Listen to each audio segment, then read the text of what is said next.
نائک پبارہ کے دا مرد فلانی مذہب کے داری فلانی بس اسلام کہتا ہے منکر دے دا احادیث نم منکر نو دا دجرل خرابی دی ذاکر نائک دا خبر مورے دی یو چالاک سڑے دی ډیر انګلیش ورزی ولا او چالاکی دی ورسره او زه به دا خبره وکم چې دا مولوي صاحب ډېر غلط کار کوي چې تا ته و چې د ذاکر نایک صاحب تقریر ما وره ذاکر نایک صاحبو ما او تا خو په جومات کې کینو او فیسبوک ته کینو او چاته مسله بیان کو خو برابر او مسلمانانو ته مسلې بیانو او ذاکر نایک صاحب هندوانو ته عیسایانو ته سیکانو ته یهودو ته مسلې بیانې هغه خلک مطمئن کوي دا یو ملګري پکې تپوس کړی دی هغه تپوس دا دی چې ډاکټر ذاکر نایک صاحب ډاکټر ذاکر نایک صاحب په باره کې علما وایي چې یاره د تقریرونه مه لګوئ د تقریرونه مه اورئ او دا سړی خطا کوي نو دا خبره صحیح ده او که دا خبره غلطه ده نو ګوره که تاسو زما مزاج پیژندلی وي نو ما د ابتدا نه دا خبره وکړله او زه هر ځل دا کومه دا خبره چې کله یو سړي مسلک یاد کړی یو فرقه یاده کړي نو هغه د خپل عالم نه بغیر د بل عالم خبره نشي اورېدلی او کله چې یو سړی دین یاد کړی دین نو په هغه باندې بیا د هر چا خبره لګي ښه الحمدلله موږ دین یاد کړی دی په موږ باندې د اهل حدیث عالمانو تقریر ښه لګي د علمای دیوبند تقریر باندې ښه لګي د علمای احناف د علمای اشاعت د ټولو عالمانو تقریر باندې ښه لګي لهذا مزاج ځان له داسې جوړ کړي چې د هر چا تقریر د باندې ښه لګي څوک چې حق وایي لهذا د ډاکټر ذاکر نایک په باره کې موږ دا خبره کوو چې ډاکټر ذاکر نایک صاحب یو ډېر نامور عالم دی ډاکټر ذاکر نایک صاحب حفظه الله د دین ډېر ښه خادم دی او د دین ډېر لوی خدمت یې وکړو خاص کر په اشاعت دین کې او په اشاعت اسلام کې چې د هغه د تقریر او د هغه د درسو او د هغه د اجتماعاتو او د هغه د دروسو په وجه باندې په زرګونو نه بلکې په لکونو خلک اسلام ته راغلل او زه به دا خبره وکړم چې دا مولوي صاحب ډېر غلط کار کوي چې تا ته و چې د ذاکر نایک صاحب تقریر ما وره ذاکر نایک صاحبو ما او تا خو په جومات کې کینو او فیسبوک ته کینو او چاته مسله بیان کو خو برابر او مسلمانانو ته مسلې بیانو او ذاکر نایک صاحب هندوانو ته عیسایانو ته سیکانو ته یهودو ته مسلې بیانې هغه خلک مطمئن کوي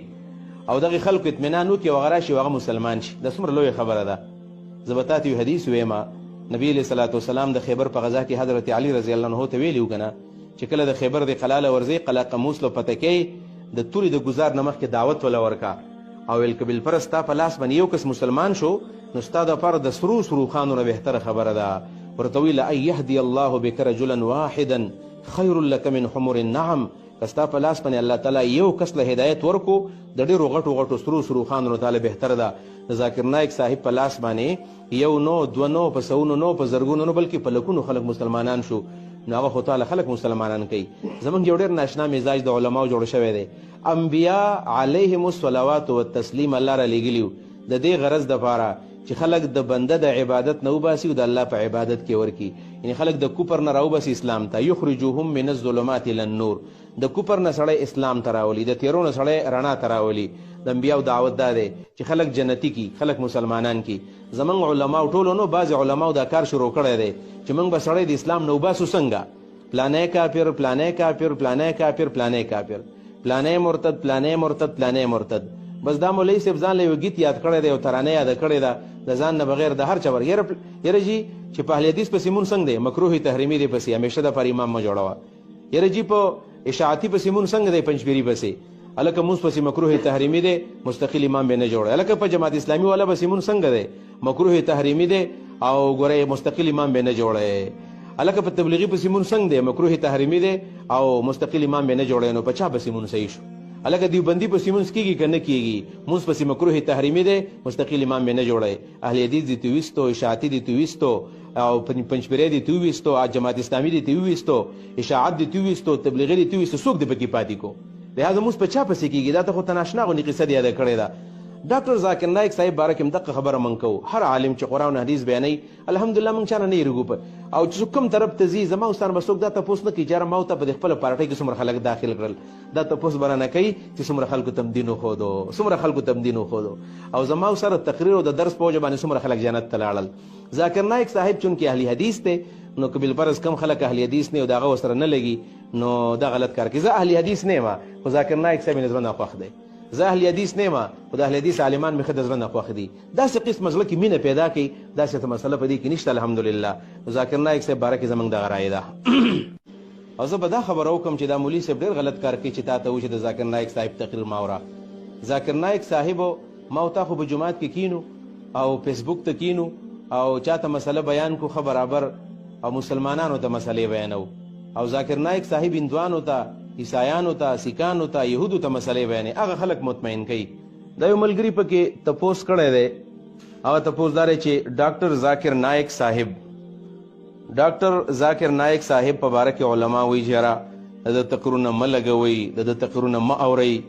او دا سړی خطا کوي. نو دا خبره صحیح ده او که دا خبره غلطه ده.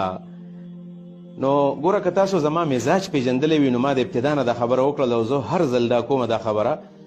چې کله یو سړی مسلک یاد کړی یو فرقه یاده کړي نو هغه د خپل عالم نه بغیر د بل عالم خبره نشي اورېدلی. خو کله چې یو سړی دین یاد کړی دین نو په هغه باندې بیا د هر چا خبره لګي. ښه الحمدلله موږ دین یاد کړی دی په موږ باندې د اهل حدیث عالمانو تقریر ښه لګي د علمای دیوبند تقریر باندې ښه لګي د علمای احناف د علمای اشاعت